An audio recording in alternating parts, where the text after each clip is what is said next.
कारण खूपच जास्त गर्दी झालेलं आहे, एवढं एक्सपेक्ट पण केलेलं नाही आहे आणि ऑनेस्टली खूपच जास्त लेट झालं आहे, त्याबद्दल खरंच मला माफ करा. कारण थोडं वडील आजारी असल्यामुळे थोडं दोन्हीकडचं मॅनेज करत चालू आहे, त्याबद्दल खरंच दिलगिरी व्यक्त करतो. खूपच लेट झाला आहे, 8:30 वाजल्यात, भुका लागल्यात माहिती आहे मलाही भुका लागल्यात. तिची काय काळजी करू नका. पण एवढंच सांगतो की काय की थोडंफार एक दोन काहीतरी शब्द माझ्याकडून घेऊन जाल याची 100% मी तुम्हाला खात्री मात्र नक्कीच देतो. सगळ्यात महत्त्वाचं काय, मी पहिल्यांदाच दिलगिरी व्यक्त करतो. काय बोलताना काय चुकीचं वगैरे बोललो तर राग अजिबात मानून घेऊ नका. तुमचाच भाऊ, तुमचाच मुलगा, तुमचाच नातू आहे म्हणून समजून घ्या. कसं आहे, मी जरा लेच गावटे आहे, समोरच्याला काय वाटेल काय नाही वाटेल याचा अजिबात विचार करत नाही.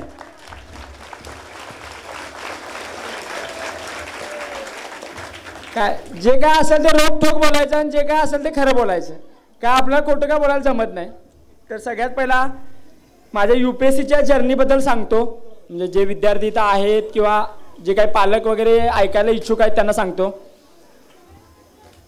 2020 माझं ग्रॅज्युएशनचं शेवटचं वर्ष होतं. आवाज करायचा नाही अजिबात. 2020 माझं ग्रॅज्युएशनचं शेवटचं वर्ष होतं. पण मग लॉकडाऊन आला आणि माझे 2 महिने लॉकडाऊनमध्ये गेले शेवटचे ग्रॅज्युएशनचे.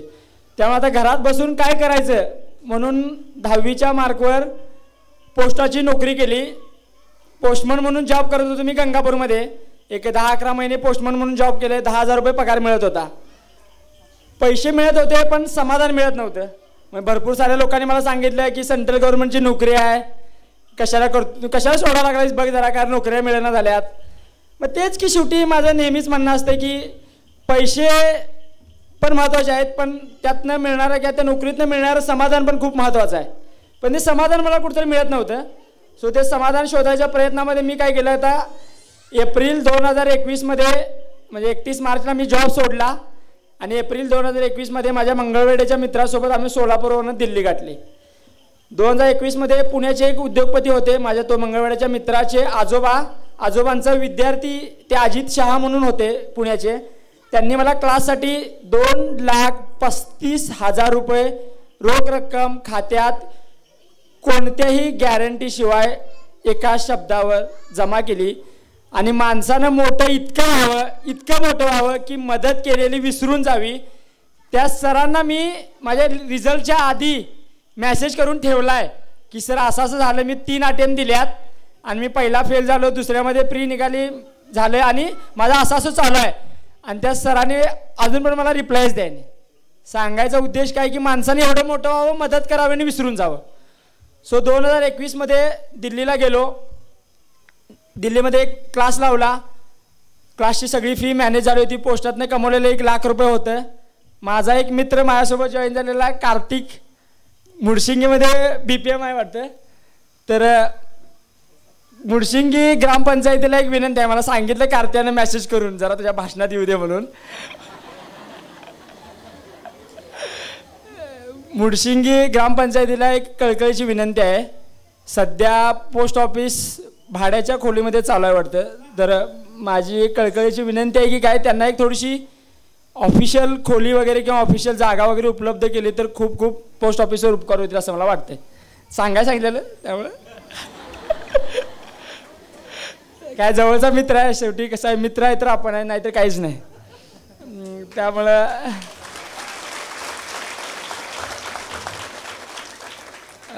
2021 दिल्लीला गेलो. 1 वर्ष क्लास केला. 2022 पहिला अटेम्प्ट दिला. आपलं काय ठरलेलं काय, एवढा पण काय हुशार नव्हतो मी की बाबा काय लगेच तूप खाल्ले आणि लगेच रूप यायचं असलं काय नव्हतं आपलं.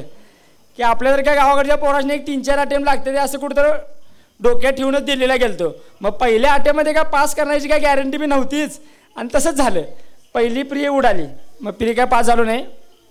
मग आता काय करायचं म्हणून मेन्सची तयारी चालू केली. म्हणजे जे आता बऱ्याच जणांना काय माहिती आहे नाही माहीत नाही, गृहीत धरतो की आता सांगायचं आहे म्हणून सांगणारच आहे आता. सो मग मेन्सचा अभ्यास चालू केला. त्या 6 महिन्यामध्ये मेन्सचा वगैरे अभ्यास केला. माझ्या स्वतःच्या नोट्स वगैरे बनवल्या. पण मग नेलेलं पैसे वगैरे संपलं आणि दिल्लीचं वातावरण काय सूट होत नव्हतं.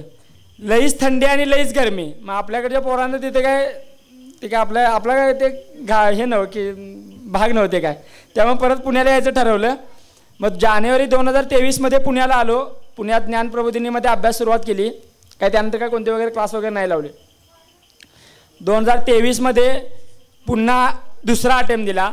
फक्त या दुसऱ्या अटेम्प्टमध्ये काय केलं, पहिल्या अटेम्प्टमध्ये ज्या माझ्या चुका झाल्या होत्या त्या फक्त परत रिपीट नाही केल्या.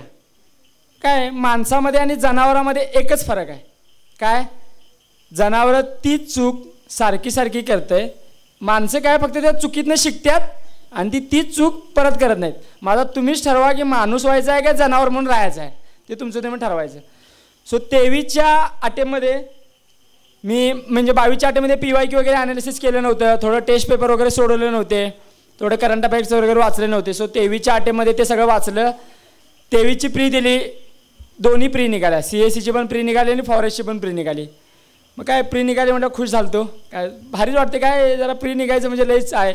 10-12 लोक वगैरे 10-12 लाख लोक वगैरे बसतात, त्यांना 10-12 हजार वगैरे पोरं नुसता पास होत्यात प्री. मग त्या 10-12 हजार पोरांच्यात होतं, भारी वाटलं. सप्टेंबरमध्ये मुंबईला मेन्स होती, पण ऑगस्टमध्ये डेंग्यू झाला, 15 दिवस वाया गेले.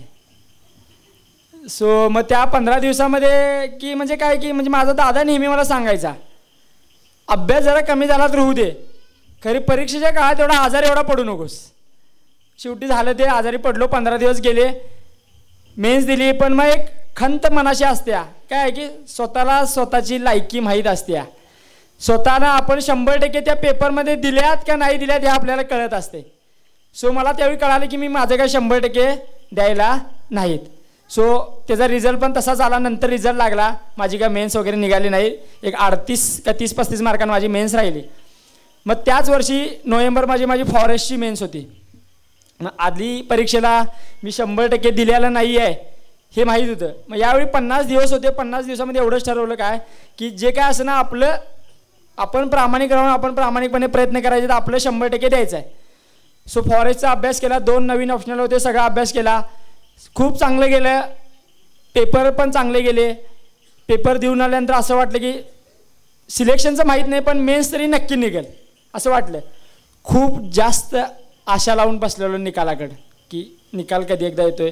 लय काहीतरी कॅल्क्युलेशन करून 600 मार्क कसे तरी पडत्यात माहीत होते.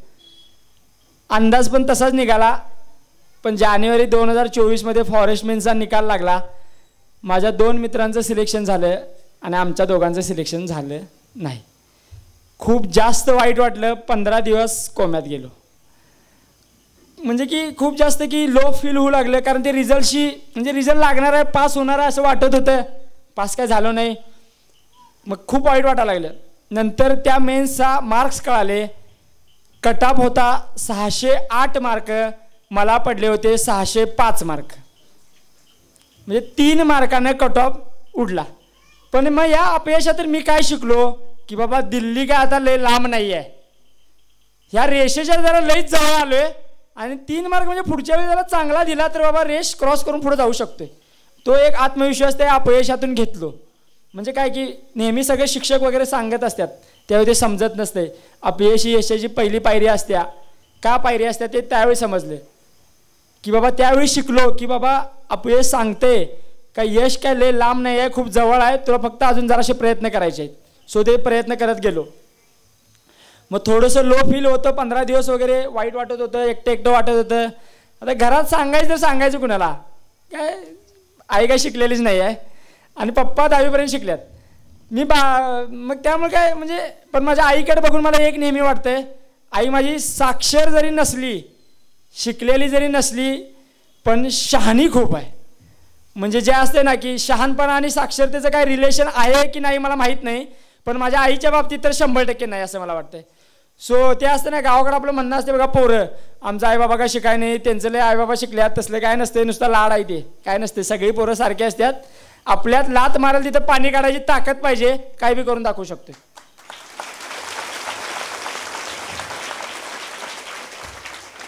मग मेन्स परीक्षा फेल झालतो. मग पुन्हा हे कसं आहे UPSCचं कसं आहे माहिती आहे काय, 100 रुपयाचा नशा आहे. काय 100 रुपये परीक्षा फी आहे आणि त्या परीक्षा फीमध्ये वर्ष वाया जात असतात. प्रत्येकाला वाटत असते की आता जवळच आहे, पण आता माहीत नाही किती जवळ असते. मग सगळ्यांनी मित्रांनी वगैरे सांगितलं की नाही पुन्हा एकदा अटेम्प्ट द्यायचा आहे. 2024मध्ये पुन्हा एकदा अटेम्प्ट दिला. दादा होता पाठीशी, त्यामुळे काय काळजी नव्हती.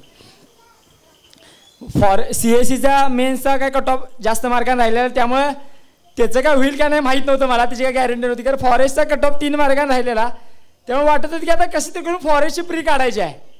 म्हणजे यावेळी फोकस होता 2024ला काय दोन्ही प्री काढायचे आहेत. प्रीचा अभ्यास केला. काय आलं फॉरेस्टचा प्रीचा कट ऑफ एक 10-15 मार्क जास्त लागतोय CSEच्या प्रीपेक्षा. अभ्यास केला, खूप जास्त वाटत होते की दोन्ही प्री निघतील. रिझल्ट चेक केला. रिझल्ट चेक करताना CSEची प्री निघणार याची 100% गॅरंटी होती. फक्त फॉरेस्टच्या प्रीबद्दल जरा जीव कुठेतरी अडकलेला. प्रीच्या लिस्टमध्ये प्रीचा रिझल्ट लागलेला, लिस्टमध्ये नाव चेक केलं, लिस्टमध्ये नाव नव्हतं प्रीच्या. मग फक्त आता काय फॉरेस्टचा दुसरा चान्स नव्हता, फक्त CSE मेन्सचा एकच चान्स होता. फक्त यावेळी काय केलं, या 2024मध्ये मेन्सला काय केलं, मला मागच्या वर्षी ऑप्शनलला 215 मार्क पडलेले. यावर्षी ऑप्शनलच्या 6 टेस्ट दिल्या. GSचे माझे पेपर कवर होते, त्यामुळे फक्त एकच फुल लेंथ पेपर लिहिला. फक्त ऑप्शनलवर खूप जास्त फोकस केला आणि ते मला त्याचं रिटर्न पण मिळालं.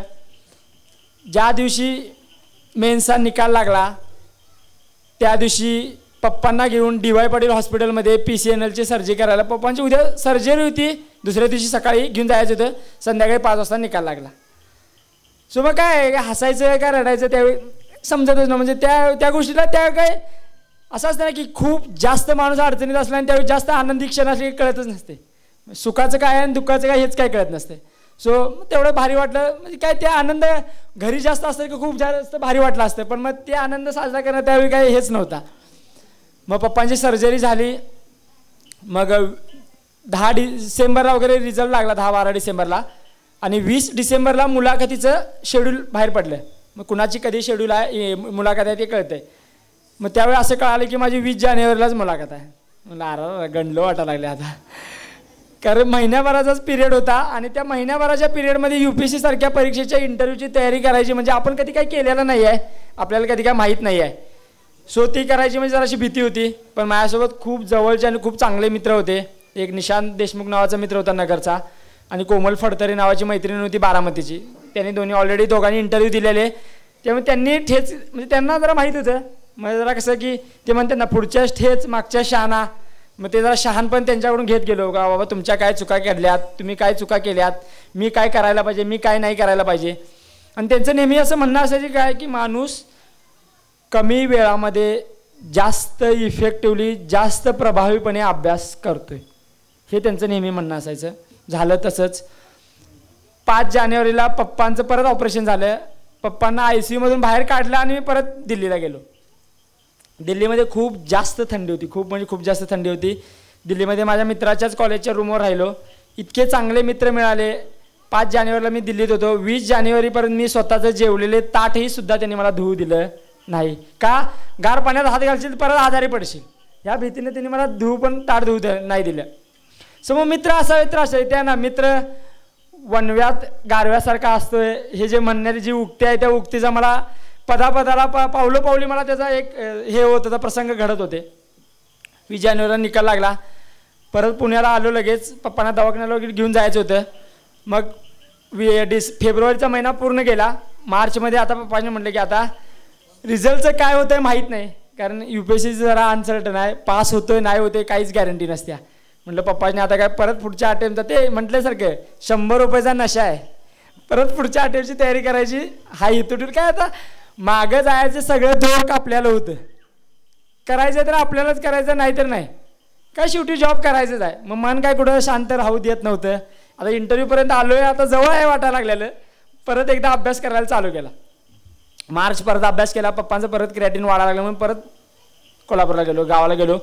परत पप्पांना आश्रममध्ये दाखवलं आणि पप्पा म्हणाले की गावात राहून जरासं बोर व्हायला लागले, बकऱ्यात जाऊया. मग आम्ही एक 15 एप्रिलला वगैरे बकऱ्यात गेला. मग मामाची बकरी बेळगावला वगैरे होती, बेळगावला गोळीबारच्या मैदानात. मग एक 8 दिवस गेले आणि रिझल्ट 21-22ला लागण्याची कल्पना होती. पण मग तेच रिझल्ट काही होऊ शकतोय. मग रिझल्ट लागला नाही म्हणून काय माणसानं काय जगायचं सोडून द्यायचं आहे का सांगा? नाही ना. आपलं काय आपलं नॉर्मल आहे ते जगायलाच पाहिजे. मग काय मग त्या दिवशी 22 एप्रिलला सकाळी मी आणि माझा मावस भाऊ आमच्या मावशींच्या दिराची बकरी कातरायला चालू होती. मग तसंच खानापूरला पण जरा काम होतं, बकरी कातरायची 4 वाजेपर्यंत आणि खानापूरला तिकडच्या तिकडे जाऊन यायचं म्हणून आम्ही गेलो. मी बकरा धरलेला, मला काय कातराय वगैरे काही येत नाही सोडा, म्हणजे मी काय खोटं वगैरे काय बोलणार नाही, येत नाही तर येत नाही, कशाला उगाच पुढ्या फेकायच्या.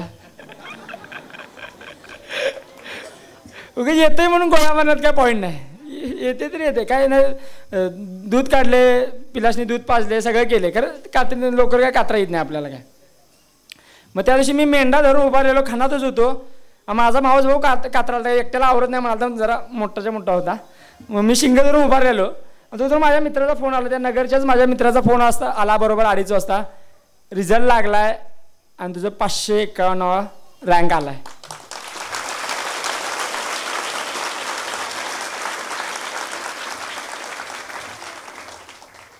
खूप भारी फिलिंग असत्या, खूप म्हणजे खूपच भारी फिलिंग असत्या. म्हणजे काय फिलिंग असते ना, की म्हणजे जे आहे ना, की खूप जास्त वर्षापासून एखादं स्वप्न बघितलेलं असते आणि ते क्षणात एक असं वाटतं की म्हणजे सत्यात उतरलो आहे. काही काळात तर विश्वासच बसत नाही.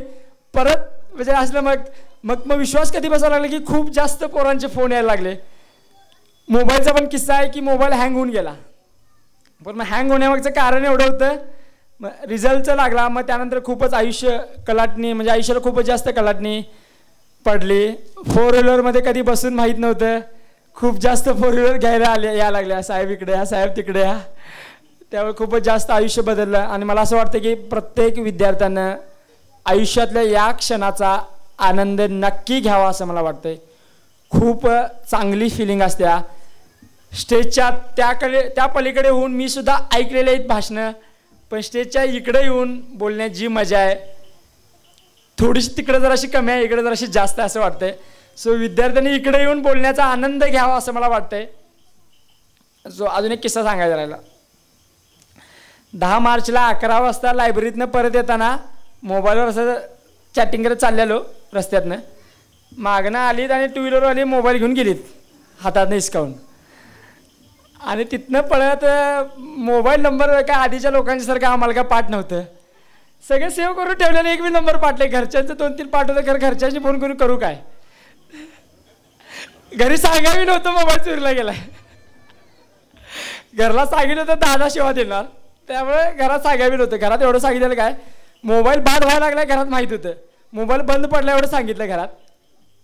आणि मित्राला फोन केला, पोलीस स्टेशनमध्ये पळत गेलो.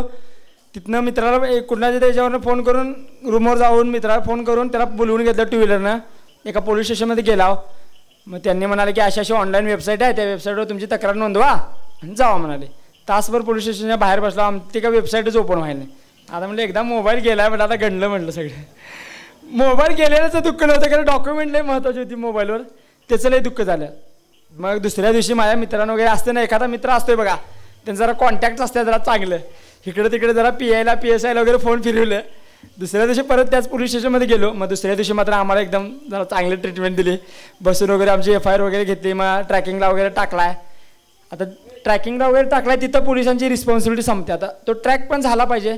सो त्यामुळे मग माझ्या मित्रानं मला त्याचा जुना मोबाईल वापरायला दिला.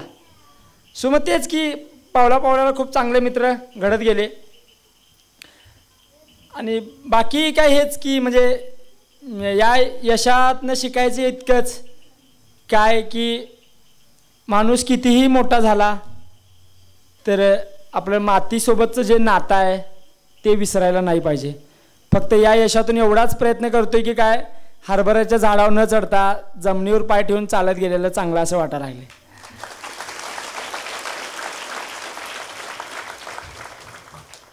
फक्त सांगायचं म्हणजे काय की रिझल्ट लागल्यानंतर त्या 20 दिवसामध्ये मी उचललेले कॉल सोडून रोज 1800 मिस कॉल पडायचे.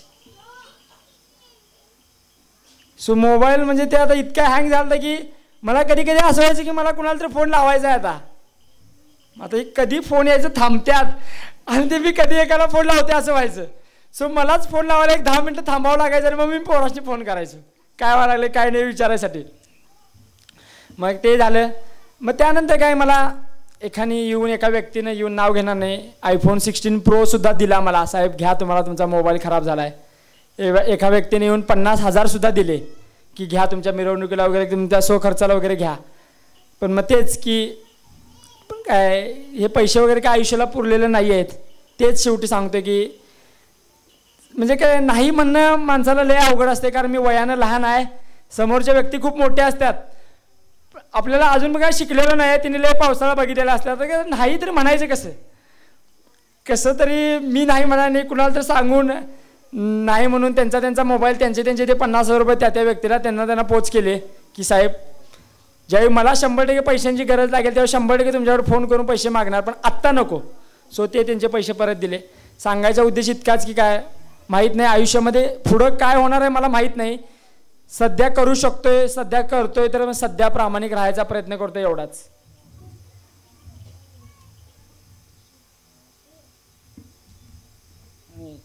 हे बोलायला तर आलो इथे त्याबद्दल काही शंकाच नाही, ते तर बोलणारच आहे, त्याबद्दल काय तुम्ही काळजीच अजिबात करू नका, बिंदास राहा तुम्ही.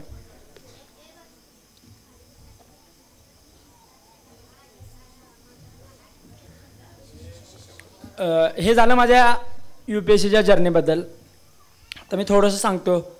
रिझल्ट लागल्यानंतर न्यूज मीडियातनं वगैरे आले लोक, बकरी राखणारं पोरगं सिलेक्ट झालं UPSCमध्ये, बकरी राखत होतं, बकरी राखत अभ्यास करत होतं, असं सगळीकडे पसारले. मग ते मनाला कुठंतरी खंत वाटते ना की बाबा चुकीचा काय संदेश समाजामध्ये पसरवला नाही पाहिजे, जी काही सत्य परिस्थिती आहे ती समाजासमोर मांडायला पाहिजे, जी काही समाजासमोर आणायला पाहिजे. यूट्यूबला एखादा बाईट दिली की बाबा मी बकरी राखल्यात म्हणजे यामध्ये काही दुमत नाही आहे, 100% खरं आहे. खरं वर्षानुवर्ष किंवा 2 वर्ष किंवा 6 महिने राहून कधी बकरी राखलेली नाही आहेत. सुट्टीमध्ये मामांच्या गावाला मामांच्या बकऱ्यात गेल्यावर 1-2 महिने राहून बकरी राखल्यात. कधी वाटलं कंटाळा आला बकरी राहून 15 दिवस वगैरे बकरी राखल्यात. खरं मग बकऱ्याच्या मागं राहून फुल टाईम अभ्यास केलेला नाही आहे.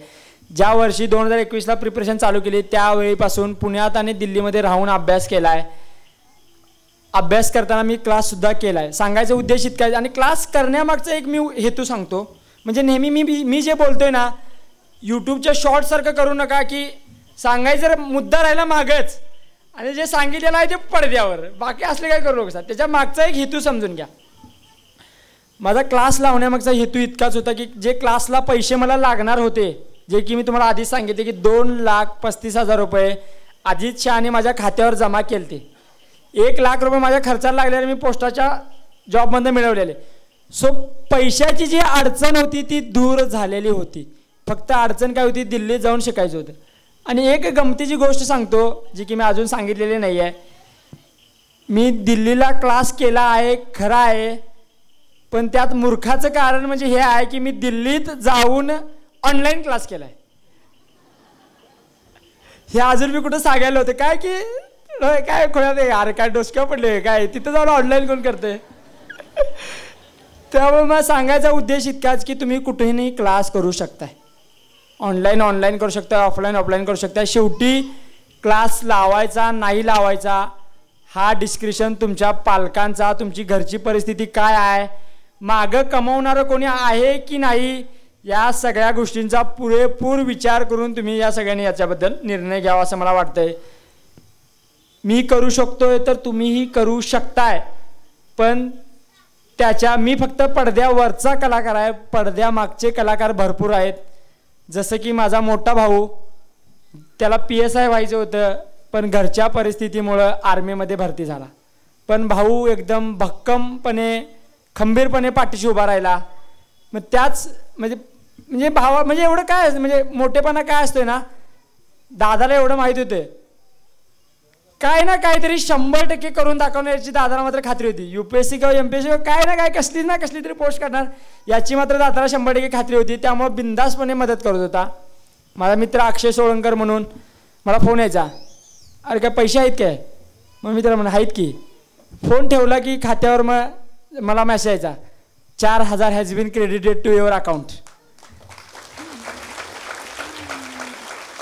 म्हणजे खात्यावर पैसे आहेत नाही आहेत याचा एकही गोष्टीचा विचार न करता महिन्याला 2,000 3,000 4,000 5,000 अकाउंटवर जमा व्हायचे. अक्षयच नव्हतं तर अक्षयला न सांगता अक्षयची मिसेस ऐश्वर्या वहिनीसुद्धा पैसे पाठवायचे. पण मग हेच की काय की ते सोनारालाच माहीत असतंय की खरं सोनं कोणतं आहे आणि बेंटेक्स कोणतं आहे. मे बी मला वाटतं ते सोळंकर फॅमिलीला पहिल्यापासून माहीत असेल, कारण त्यांनी ऑलरेडी त्यांच्या म्हणजे अक्षयच्याच दादानं एका पोराला मदत करून तो एक्साईज PSI झाला आहे. मग त्यांच्या त्या घराण्यालाच माहीत असेल की पोराला मदत कशी करायची असते. आपल्यासारख्या अडाणी लोकांना काय करणार आहे, मदतीचं महत्त्व काय माहीत नसते आपल्याला. सो त्यांना ते माहीत होतं. पण मग हेच आणि मग बाकी इतकंच की काय समाजातील दानशूर व्यक्तींना एवढंच म्हणायचा उद्देश आहे की समाजामध्ये जी काही गरजू विद्यार्थी असतील त्या गरजू विद्यार्थ्यांना तुम्हाला भक्कमपणे त्यांच्या पाठीशी उभा राहायचं आहे. काय ना, तुमच्याकडे असलेली ही संपत्ती ही समाजाने दिलेली तुमच्याकडे ठेव आहे आणि त्या ठेवीवर जे व्याज येते ते समाजाच्या कल्याणासाठी वापरायचं आहे. सो याची जाणीव फक्त तुमच्याकडे असायला पाहिजे असं मला वाटतं. सो दानशूर व्यक्तींनी याची मला वाटते की मनात कुठेतरी कोरून ठेवा. कारण काय ना, मदत करणाऱ्या व्यक्तीला इतका त्रास झाला पाहिजे, इतका त्रास झाला पाहिजे की त्या व्यक्तीने म्हटलं पाहिजे की भाई मी मदत केल्या कशाला सांगितलं, माझं इथं डोसकं उठले फोन येऊन. अक्षयने मला फोन केला, भाई माझं कशाला नाव घेतलंस, मला फोनला थारा नाही आहे की मला सांगता येणार की उचललं नाही. म्हणजे असं म्हणजे माणसाने एवढं मोठं म्हणायचं की ते मदत करणाऱ्या व्यक्तीला वाटलं पाहिजे की मला बाबा माझं नाव कशाला घेतलंस, असं व्हायला पाहिजे बघा. बाकी थोडंसं माझ्या 10वी 12वी बद्दल सांगतो. शाळेत जरा पहिल्यापासूनच ठीकठाक होतो खरं. 34 स्कॉलरशिपला बसलो खरं सिलेक्ट झालो नाही. 5वी नवोदयला बसलो तरीही सिलेक्ट झालो नाही. 7वी स्कॉलरशिपला सुद्धा बसलो तरी सिलेक्ट झालो नाही. पण मग त्या सगळ्यांचा वचपा बाबा 10वीत चांगले मार्क पाडून चांगला अभ्यास करून चांगले मार्क मिळवायचा हे होता. 2 गोष्टी इथं सांगतो. चांगले मार्क असतील तर चांगला अभ्यास असतो असं नाही आहे, पण चांगला अभ्यास असेल तर नक्कीच चांगले मार्क मिळतात. सो जे उलटं रिलेशन आहे ते उलटं सुलटं जर असं समजून घ्या पालकांनी. त्या टक्केवारीच्या मागे राहू नकोसा. मी व्याजाच्या टक्केवारीचं नाही, 10वीच्या टक्केवारीबद्दल म्हणा लागले. सो त्याची जरा काळजी घ्या. 10वीला देवाच्या कृपेने वगैरे 96% मार्क मिळाले. 12वीला 11-12वीला सायन्सला ॲडमिशन घ्यायचं ठरवलं. मग तेच 10वीला सत्कार केल्यानंतर सत्कार समारंभ वगैरे असतात. आम्ही मदत करूया, तुम्ही मदत करूया, आश्वासन वगैरे 100% येतात. तर काय तेच आश्वासनं फक्त आश्वासनच राहिली. मदतीचे हात पुढे करणारी माणसं समाजामध्ये खूपच कमी असतात. सो त्यावेळी रविराई चॅरिटेबल ट्रस्ट म्हणून कोल्हापूरच्या सरनोबतवाडीची आणि राजेंद्र हजारेमध्ये MSCBला एक्झिक्युटिव्ह इंजिनियर होते. सो त्यांनी मला मदत केली. हजारे साहेबांनी स्वतः गॅरेंटर बनून मला एज्युकेशनल लोन काढून दिलं. त्यांना पण थोडा माझ्यामुळे त्रास झाला, कारण नंतर लोनचं हप्ते भरायला पैसेच नसायचे, त्यामुळे फोनच उचलायचं बंद केलं त्यांचं. सो त्यांच्यामुळे त्रास झाला. मग त्यांना असं वाटलं की पोरगं काय बिघडलं वाटतं. पण रिझल्ट लागल्यानंतर माझं एवढंच होतं की ज्यांनी मला मदत केली तिने आपल्याकडे यायच्या आधी त्यांच्याकडे आपण जाऊन यायचं. रिझल्ट लागल्यानंतर एवढं मात्र त्यांना खूप भारी वाटलं, कारण तेच शेवटी ते खूप भारी वाटलं. 12वी सायन्सला ॲडमिशन घेतलं. सायन्सला सुद्धा 89% मार्क्स पडले. त्यानंतर CETची परीक्षा दिली. CETला 162 मार्क पडून महाराष्ट्रातल्या नामांकित इंजिनिअरिंगच्या कॉलेज ऑफ इंजिनिअरिंग पुणेसारख्या कॉलेजमध्ये ॲडमिशन मिळालं. तिथून ग्रॅज्युएशन पूर्ण केलं. सांगायचा उद्देश इतकाच की काय अभ्यासामध्ये पहिल्यापासून रुची होती, पण याचा अर्थ असा नाही की मी दंगा वगैरे केला नाही.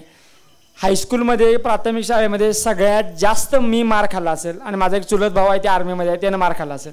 पण अभ्यासाबद्दल कधी मार खाय नाही, दंगा केला म्हणून मार खाल्ला. सो सांगायचा उद्देश इतकाच की अभ्यास बी करायचा, दंगा पण करायचा. मला माहीत नाही आयरं कशाला म्हणतात, माहिती आहे का नाही माहीत नाही पोरासनी, पण खूप जास्त आयऱ्याने खेळलोय. खूप म्हणजे खूप जास्त आयऱ्याने खेळलोय. एवढं खेळलोय की 2.5 लिटरच्या बाटल्या 4-5 घरात अजून पडून असतील आयरं भरून. एवढा नाद की शाळेत यायचं, दप्तर टाकायचं, खिशाला आयरं घेऊन खेळायला जायचं. तेवढं लय केलं. पण मग तेच की प्रत्येक गोष्टी लिमिटमध्ये करायच्या. ऊस गोड लागला म्हणून मुळासकट अजिबात खायचं नाही, कारण ते खाल्लं की माती तोंडाला लागते. सो या गोष्टीची जाणीव कुठेतरी ठेवा. अभ्यासाबद्दल खेळणं सगळं महत्त्वाचं आहे, एवढं मला माहिती आहे. ती तुमची पर्सनॅलिटी डेव्हलप होत जाते. आता पालकांच्यासाठी 2 शब्द.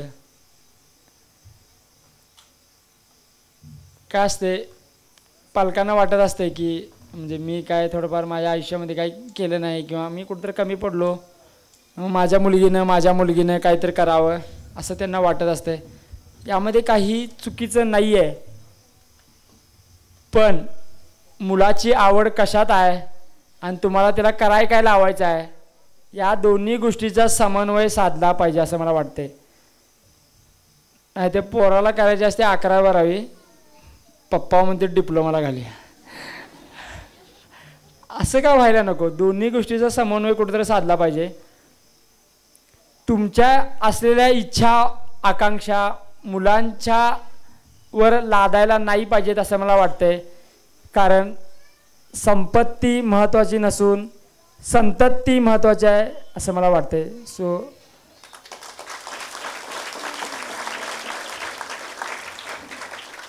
मुलांच्या आरोग्यावर शिक्षणावर फोकस द्या.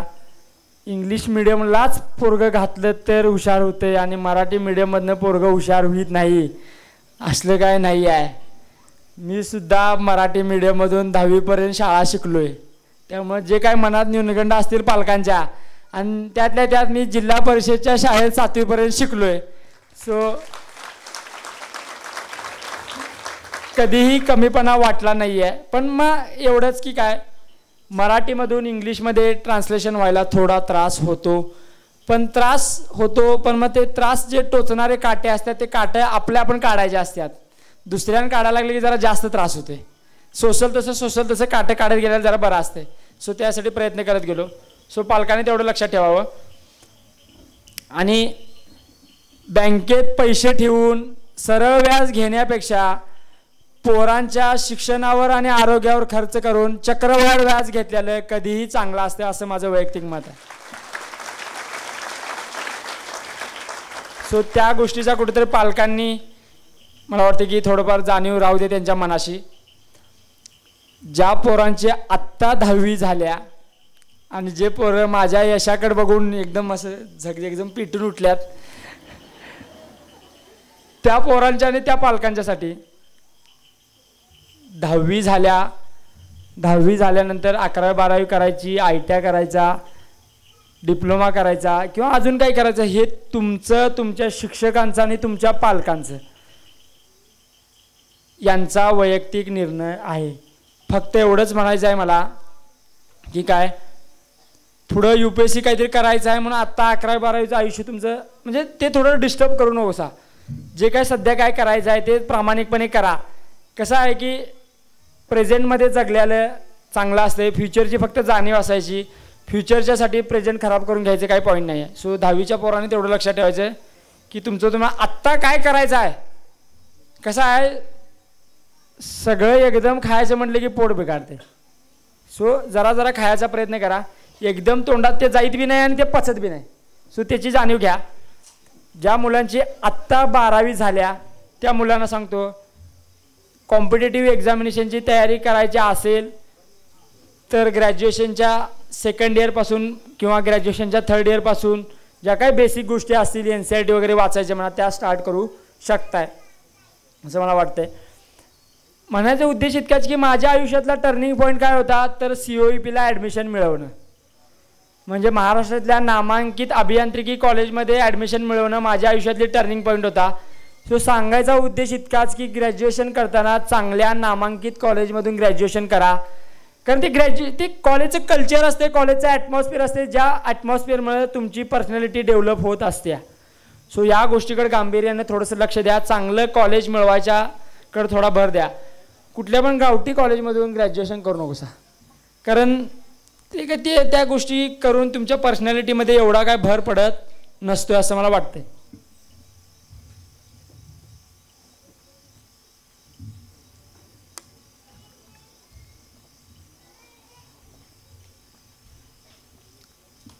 आणि जे पोरं, आणि एक उदाहरण सांगतो, ITI करून सुद्धा UPSCची एक्झामिनेशन क्रॅक करता येते अशी सुद्धा उदाहरणं आहेत.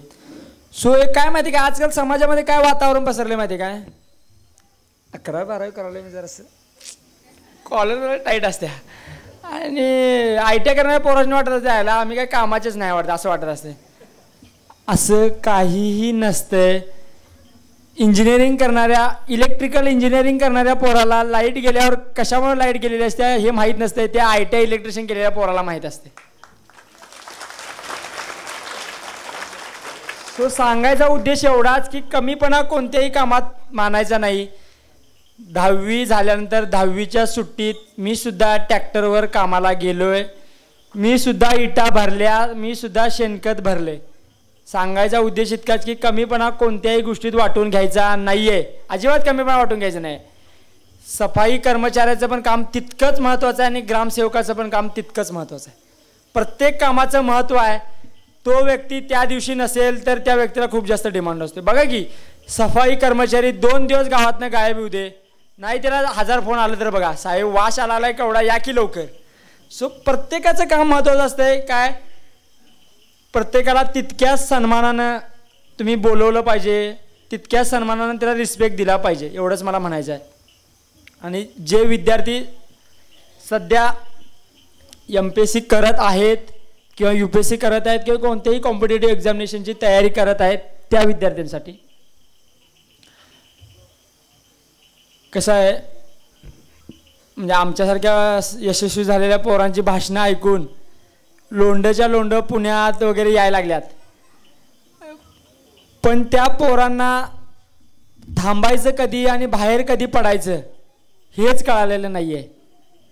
सो आयुष्यामध्ये ते थोडंसं राहू दे की आपल्याला काय पंचवार्षिक योजना करून UPSCची तयारी करायला यायचं नाही आहे.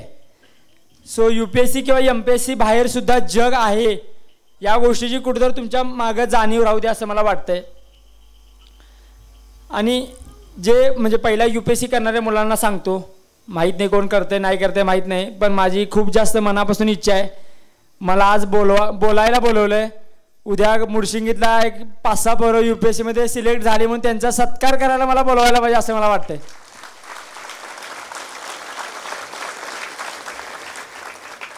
सो UPSC करणाऱ्या पोरांच्यासाठी सुरुवातीला मी एक्झाम जरी माझं शिक्षण 10वीपर्यंत मराठीमधून झालं असलं तरी माझं एक्झामिनेशन मी इंग्लिशमधून दिले आणि माझ्या मुलाखतसुद्धा मी इंग्लिशमधून दिल्यात.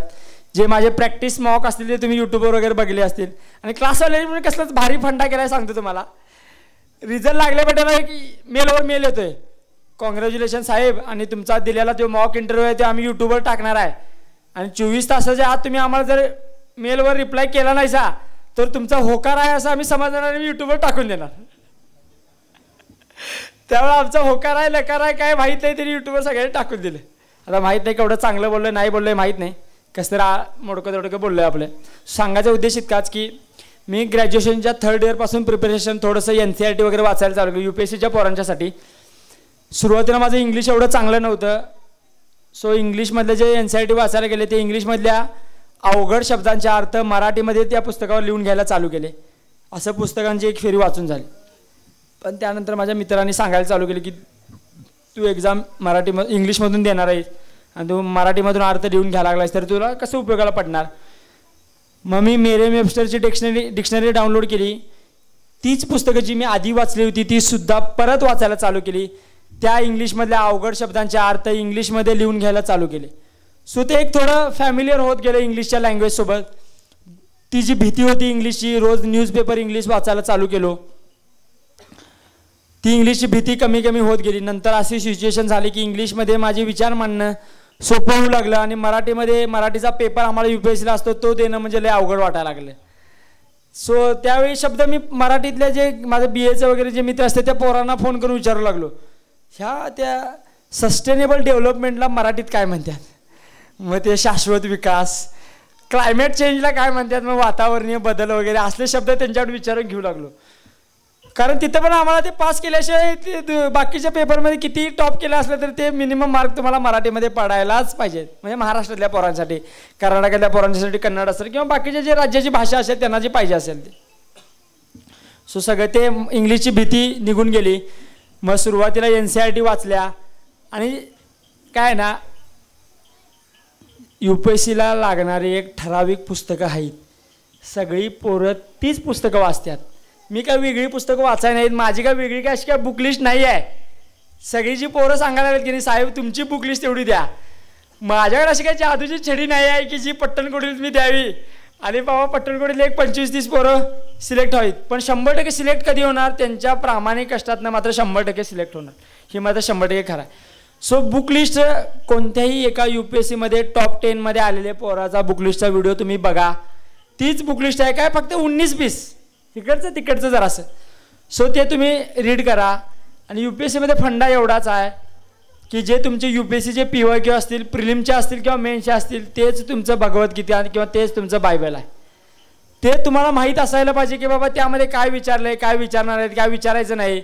10 वर्ष झाला एक प्रश्न विचारायला नसेल आणि त्याच प्रश्नाबद्दल तुम्ही अभ्यास करत असाल तर काय उपयोग नाही आहे. गाढवासारखं राबण्यात काय पॉईंट नाही आहे. स्मार्ट स्टडी, स्मार्ट म्हणजे हेच की काय PYQचं ॲनालिसिस करणं किंवा आधी काय प्रश्न विचारत नाही, प्रश्न विचारत त्याबद्दल थोडंसं हे करणं. सो त्या गोष्टीचं हे करून घ्या. आता काही काही नग कसे असतात बघा, सांगतो तुम्हाला. काही काही पोरं खूप प्रामाणिक असतात, म्हणजे कट ऑफ 85 वगैरे लागत असतो आणि त्या पोरांना ना कंटिन्युअसली एक 82, 83, 80 वगैरे मार्क पडत असतात. काय ना की ती पूर्वपरीक्षा पास व्हायची खूप थिन लाईन आहे, खूप म्हणजे खूप थिन लाईन आहे. म्हणजे ते 80-85 वाले आणि 87-88 वाले पोरांचं सेम सारखं असते, फक्त एका दुसरा क्वेश्चन इकडे तिकडे होत असते. सो त्या पोरांनी किंवा ज्या पोरांची मेन्स झाल्या इंटरव्ह्यूमध्ये फेल होते किंवा मेन्स पास होत नाही त्या पोरांनी अटेम्प्ट घ्यायला काही हरकत नाही आहे. पण असे काही नग असतात, त्या नगांचा मागच्या 3-4 वर्षामध्ये स्कोर 60 वरच अडकत असतोय. कट ऑफ लागलेला असतो 85 आणि यांचा स्कोर असतो 60. मग यांना कळतच नसते थांबायचं कुठे. उगाच काय करतोय, UPSCची तयारी करायला लागली. मग तो काय मोठेपणा काय कामाचा नाही आहे. काय आहे की घरनं आई वडील महिन्याला पैसे पाठवत असतात, त्या पैशाची कुठेतरी कमीपणा वाटू देत नसतात. सो त्याची जाणीव पोरांना कुठेतरी असायला पाहिजे असं मला वाटतंय. आयुष्यामध्ये थांबायचं कुठं हे समजलं पाहिजे. मी इंजिनिअरिंग करताना सिव्हिल इंजिनिअरिंग का केलं तर समजा UPSC MPSCमध्ये अपयश झालो तर गावातला टिचकोलेसारखा कॉन्ट्रॅक्टर बनवून तरी घरातल्या घरच्यांचं बाबा पोट तरी भरता येईल. टिचकोले कंपनी तरी बाबा चालू करता येईल, असं काहीतरी एक बॅक ऑफ द माइंड माझ्या कॅल्क्युलेशन होतं. सो सांगताना उद्देश काय की तुमच्या घरची परिस्थिती कशी आहे हे मला माहीत नसणार आहे. तुम्ही त्याचे विटनेस असताय, साक्षीदार असताय. सो आता मला माझा भाऊ पैसे पाठवत होता, मला चांगले मित्र भेटले पैसे पाठवत होते. सो चांगले मित्र भेटत नसतात, ते शोधावे लागतात. सो त्याला तुम्हाला कष्ट घ्यावे लागत असतात आणि त्याची तुम्ही थोडी जाणीव घ्या. आणि काय की म्हणजे बुकलिस्टबद्दल वगैरे काय बोलण्यात सध्या काय पॉईंट नाही असं मला वाटतंय सर. कारण म्हणजे की त्या पुस्तकांची नावं आत्ता मी माझ्या भाषणात सांगण्यात काय पॉईंट नाही. पोराने ते अर्धा तास बसून सगळं मीच करायला लागलं तर पोरं काय करणार, ती आहे ना. त्यामुळे जरा त्यांच्यावर मी सांगितलेलं काय बरं असते, जरा जाऊन व्हिडिओ वगैरे यूट्यूबवर बाकी काय बघण्यापेक्षा रील्स फिल्स जरा व्हिडिओ बघितले जरा एक 4% तरी कानावर जाईल ना. आणि एक पालकांच्यासाठी एक सांगा, पालकांची काय इच्छा असते, माझ्या पोरानं मोबाईल एवढा बघायला नाही पाहिजे बघा. आणि मम्मी आणि पप्पा काय करते, आज सकाळी उठल्यापासून व्हॉट्सअप आणि संध्याकाळी झोपेपर्यंत व्हॉट्सअप. पप्पा मम्मीच्या हातात मोबाईलच सुटत नाही आणि यांची अपेक्षा काय असते की पोरानं मोबाईल वापरायचा नाही. असं कधी होणारच नाही हो, कधीच होणार नाही. घरात TV होता 10वीला, पप्पाशनी मी म्हटलं की पप्पा तुम्ही TV बघायला लागला, एकच खुली होती, तुम्ही TV बघायला लागला मला TV बघायला वाटणारच की. त्यावेळी घरातला TV बंद केला. म्हणायचा उद्देश काय की मुलांना सॅक्रिफायसेस करावे लागतात खरं आहे, पण पालकांनी सुद्धा त्याच्यासोबत सॅक्रिफायसेस करायलाच पाहिजे असं मला वाटतंय. आणि मी म्हणेन हे तंबाखू, चुन्ना, पान वगैरे नाही पारंपरिक व्यसनं आहेत. व्हॉट्सअप, इंस्टा, फेसबुक हे आधुनिक व्यसनं आहेत. सो ती व्यसनं काय करतात तुम्हाला की पहिला 2 तास निघून गेले कळतच नाहीत कधी. सो त्या गोष्टीचा कुठेतरी तुम्ही मला वाटतं की मी सुद्धा मोबाईल वापरला, पण प्रिपरेशनच्या फेजमध्ये किंवा ज्यावेळी माझी एक्झाम जवळ असायची त्यावेळी माझं इंस्टा बंद असायचं, व्हॉट्सअप अनइन्स्टॉल असायचं. ज्यांना मला कॉल करायचा असायचं ते मला कॉल करायचे, ज्यांना महत्त्वाचं काय काम असायचं ते टेक्स्टवर मेसेज टाकायचे. सांगायचा उद्देश इतकाच की तुम्हाला थोडे सॅक्रिफायसेस करावे लागतात. सॅक्रिफायसेस मेक्स मॅन स्ट्रॉंगर असं मला वाटतं. आणि तेच की मी खूप जास्त म्हणजे शाहू फुले आंबेडकरांच्या विचारांचा पाईक आहे. त्यांच्या नकामध्ये असणारं आपल्या अंगामध्ये जरी आलं तर मला वाटतं की मी आतापर्यंत केलेले कुठेतरी धन्य होते असं मला वाटतं. बाबासाहेबांचं एक वाक्य नेहमीच मी जिथं जाईल तिथं सांगतोय, शिक्षण हे वाघिणीचं दूध आहे, जो कोणी पिणार तो गुरगुरल्याशिवाय राहणार नाही. गुरगुरणं म्हणजे काय, आपल्याला काय भांडणं बिंडणं काय करायचं आहे नाही. गुरगुरणं म्हणजे काय की तुम्हाला जे काय म्हणायचं आहे इतकं ज्ञान आत्मसात केलं पाहिजे. तुम्ही तोंड उघडल्यानंतर समोरचा माणूस शांत बसला पाहिजे, इतकं तुमच्याकडे ज्ञान असलं पाहिजे असं मला वाटतंय. आणि आजकाल ट्रेंड काय झाला आहे माहिती आहे का, म्हणजे मी लय रफ आहे, म्हणजे असं काय काय अजिबात विचार करत नाही, काय असेल ते तोडफोड.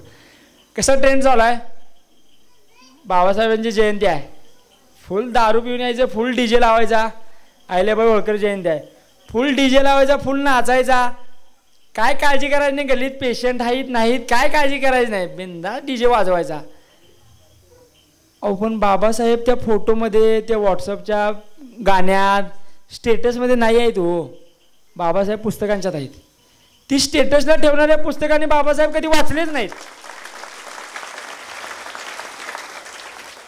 जोपर्यंत तुम्ही वाचणार नाही तोपर्यंत बाबासाहेब तुम्हाला समजणारच नाहीत. त्यांचं मूर्तिरूपी पूजन करून, त्यांच्या पुतळ्याला हार घालून, त्यांचं स्टेटस ठेवून समाजाचा उद्धार होणार आहे का सांगा? नाहीच होणार आहे. बहुजन समाज पुढं घडणार असेल तर जे महान पुरुष आहेत त्यांनी लिहिलेले पुस्तकं तुम्हाला वाचावीच लागणार आहेत, त्याशिवाय तुम्हाला पुढं जाताच येणार नाहीत. मी तर एवढं म्हणेन, शाहू महाराज नसते तर मी आज तुमच्यासमोर उभा राहिलोच नसतो.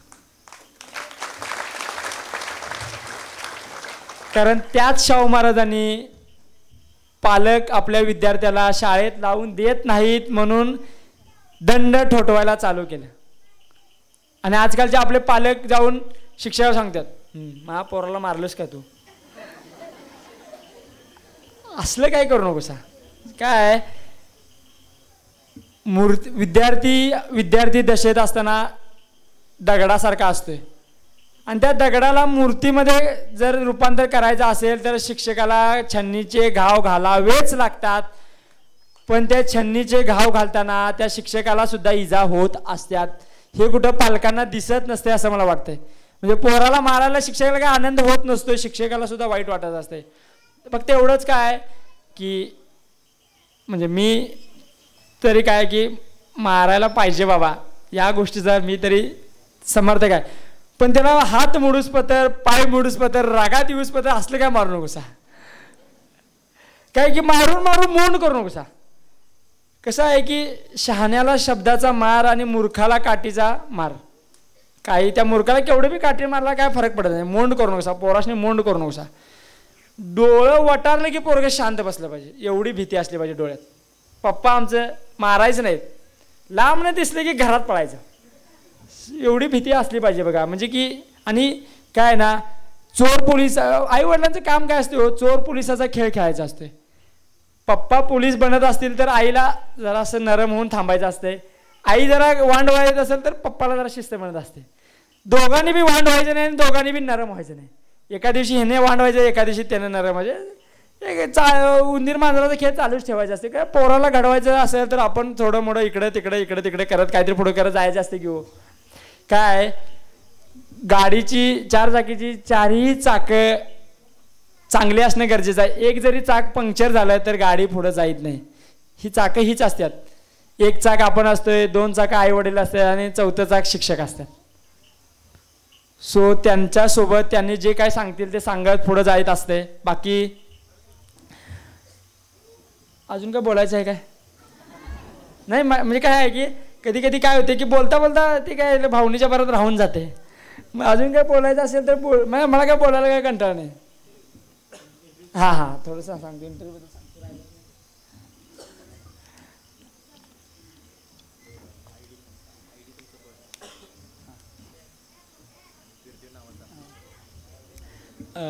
म्हणजे काय ना, UPSC म्हणजे मुलाखतीला ना आमच्याकडून एक डिटेल्ड ॲप्लिकेशन फॉर्म भरून घेतला जातो आहे.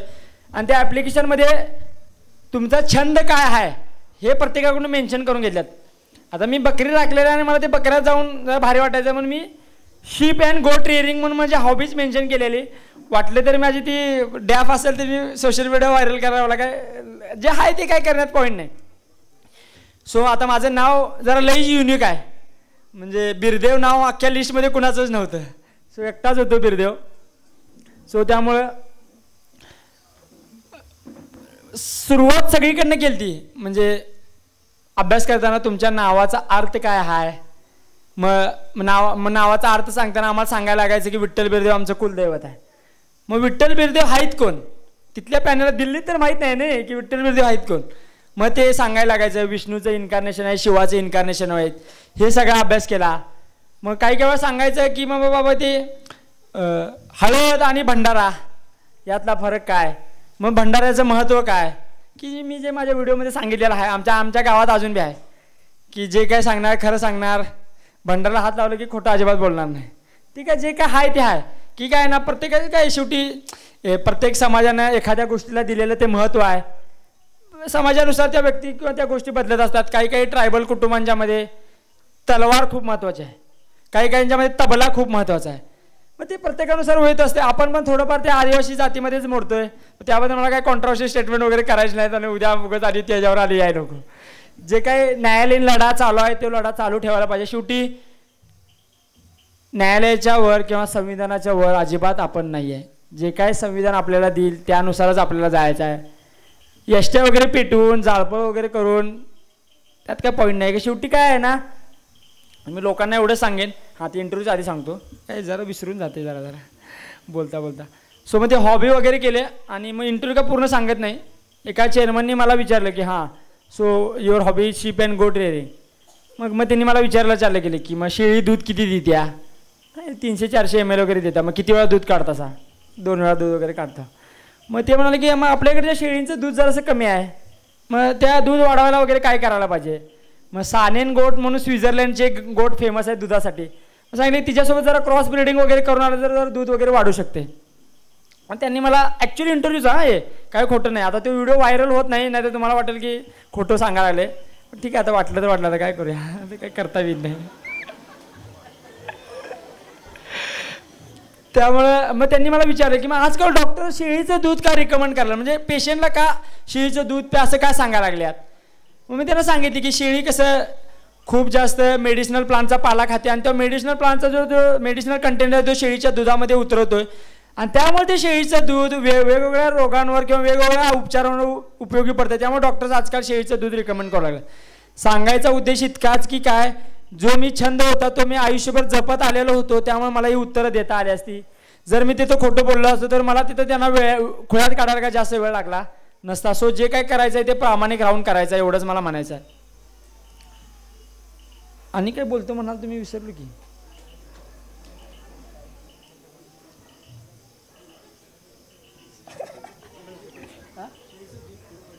ते झालं की हां, अजून काय म्हणजे असं होतंय बघा.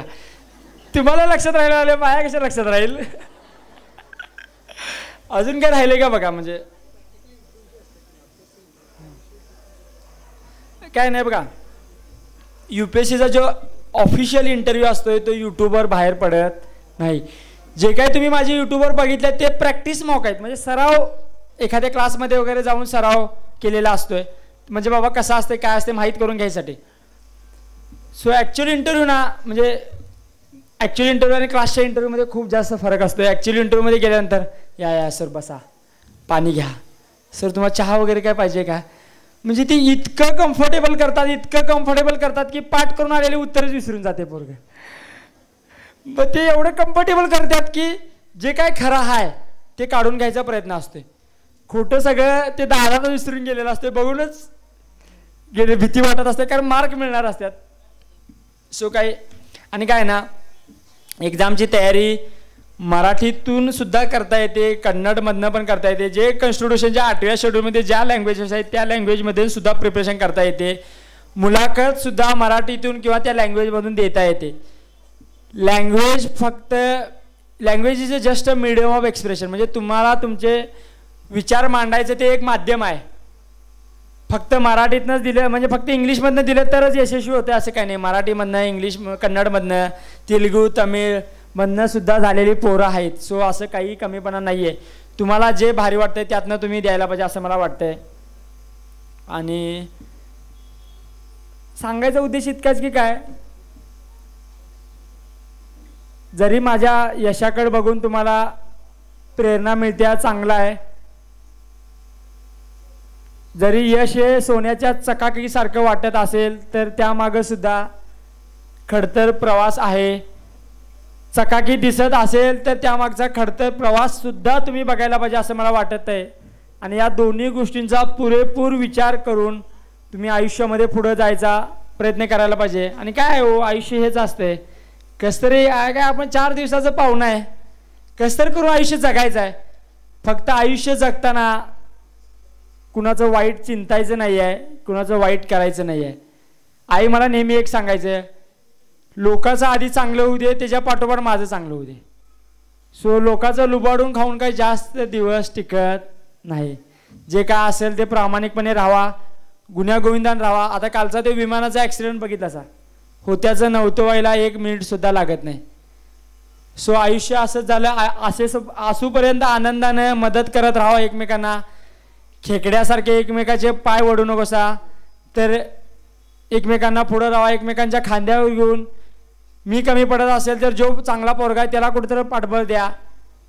आणि एक सांगायचं राहून गेलं, मी म्हणजे आपण काय, मी आणि 4 गोष्टी सांगतो. आयुष्यामध्ये आपल्या कष्टांच्या प्रती प्रामाणिक राहावा, चांगले मित्र कमवा, व्यसनांच्या पासून लांब राहावा. माझे मित्र व्यसनाधीन नव्हते, त्यामुळे मी पण व्यसनाच्या आहारी कधी गेलो नाही. आणि आयुष्यामध्ये काय ना, आपल्या समाजामध्ये काय झालं की नोकरी मिळाली म्हणजे यशस्वी झाला असं म्हटलं जातं. तर मी म्हणेन की हे खूप संकुचित वृत्तीचं यश आहे.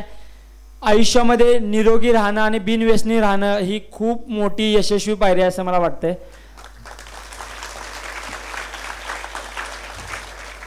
आणि मी इथं यायच्या आधी गडमुडशिंगी ग्रामस्थ असेल किंवा धनगर समाजाला एक आव्हान केलं होतं. म्हणजे मी गावाकडं पण आव्हान केलं होतं की बुके नगोत आणि बुकं द्या. माणसं बघता आणि पुस्तकं बघता पुस्तकं कमीच आहेत असं वाटायला लागले. सो सांगायचा उद्देश काय की म्हणजे एक थोडक्यात सांगतो. गावामध्ये म्हणजे काय बुके देऊन काय 4 दिवसात ते कचरा गाडीत टाकली तरी काय उपयोगाचे नाहीत. एखाद दुसरं पुस्तक एखाद दुसऱ्या गरजू विद्यार्थ्याला चांगलं उपयोगाला पडलं, गावात एक स्वखर्चातून किंवा समाजाच्या माध्यमातून किंवा जे काही दानशूर व्यक्ती मदत करतील त्या व्यक्तींच्या माध्यमातून एक वाचनालय किंवा स्टडी रूम चालू करायचं नियोजन आहे. शेड वगैरे बांधून झाले, रूम वगैरे बांधल्या, आता फक्त फरशा वगैरे रॅक वगैरे घ्यायचं काम चालू आहे. मग मी जाऊन लोकांना का हक्कानं काय सांगतोय की मला पुस्तकं पाहिजे आहेत म्हणून मी 100% सांगतोय. मी लाजत नाही अजिबात. आपण काय दारू प्यायला काय गुटखा बिटका काय मावा पिवा खायला काय पैसे मागत नाही आणि मी पैसे बी मागत नाही. मला म्हणतो की डायरेक्ट पुस्तकं आणून द्या. सो गडमुडशिंगी ग्रामस्थांना एवढंच माझं कळकळीची विनंती आहे, पुस्तकं जरा कमीच दिसायला लागल्यात, जरा अजून जरा पुस्तकं यायला पाहिजे असं मला वाटतंय. जेवढी माणसं तेवढी पुस्तकं असं मला वाटतंय.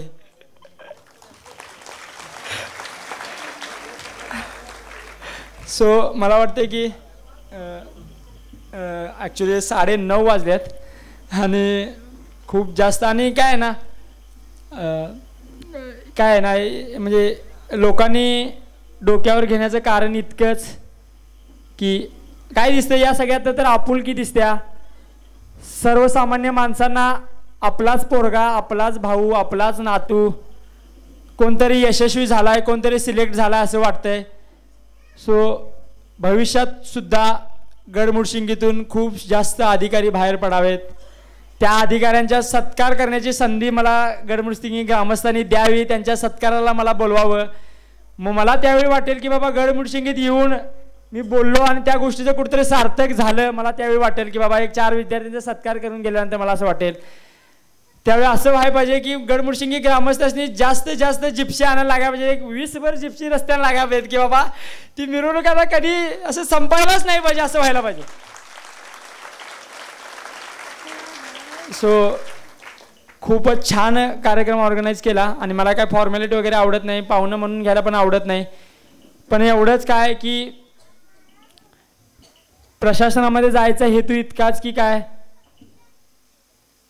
ना, लोकांना कुठल्याही प्रशासकीय कार्यालयात गेल्यानंतर काय वाटत असते की मला काय वाटतंय तेवढं तर ऐकून घ्या, म्हणजे मला काय म्हणायचं आहे, माझी काय तक्रार आहे तेवढी तर ऐकून घ्या. सो तुमच्या सगळ्यांचे आशीर्वाद माझ्या पाठीशी राहू द्या, देवाचा आशीर्वाद राहू द्यात आणि लोकांचं ऐकून घेण्याची ताकद देव मला देवो, तुमच्या सगळ्यांचे आशीर्वाद मला देवत, हेच मला वाटतंय. लोकांप्रती संवेदनशील राहून आयुष्यामध्ये असंच जमिनीवर पाय ठेवायची ताकद देव मला देवो असं मला वाटतंय. आणि एवढं बोलून माझे 2 शब्द इथेच संपलं असं म्हणतो. पुन्हा एकदा सांगतो की बोलता बोलता बोलायच्या ओघात काही चुकीच्या गोष्टी, काही चुकीचे शब्द बोलून गेले असतील तर तसं बोलण्याचा काहीही हेतू नाही आहे. तुमचाच मुलगा, तुमचाच भाऊ, तुमचाच नातू म्हणून त्या गोष्टी तुम्ही सांभाळून घ्या. कारण कसं आहे ना, मूल मांडीवर घाण गेलं तर मांडी कापून घ्यायची नाही आहे, पुसून टाकायचं आहे. सो तसंच तुम्ही मला वाटतं की पुसून जे चुकीच्या गोष्टी आहेत ते सोडून द्या, माझ्यातल्या ज्या चांगल्या गोष्टी आहेत त्या आत्मसात प्रयत्न करा. फक्त आत्मसात करताना आहे ते आहे कॉपी पेस्ट करून आत्मसात करू नका, त्या थोडं इंडिव्हिज्युअलाइज करा, तुमच्यानुसार त्यामध्ये बदल करून त्या गोष्टी आत्मसात करा असं मला वाटतंय. सो गडमुडशिंगी ग्रामस्थांचा, समाजाचा आणि सर्व ग्रामस्थांचा खूप खूप मनापासून आभार आहे. खूप खूप धन्यवाद. Thank you so much.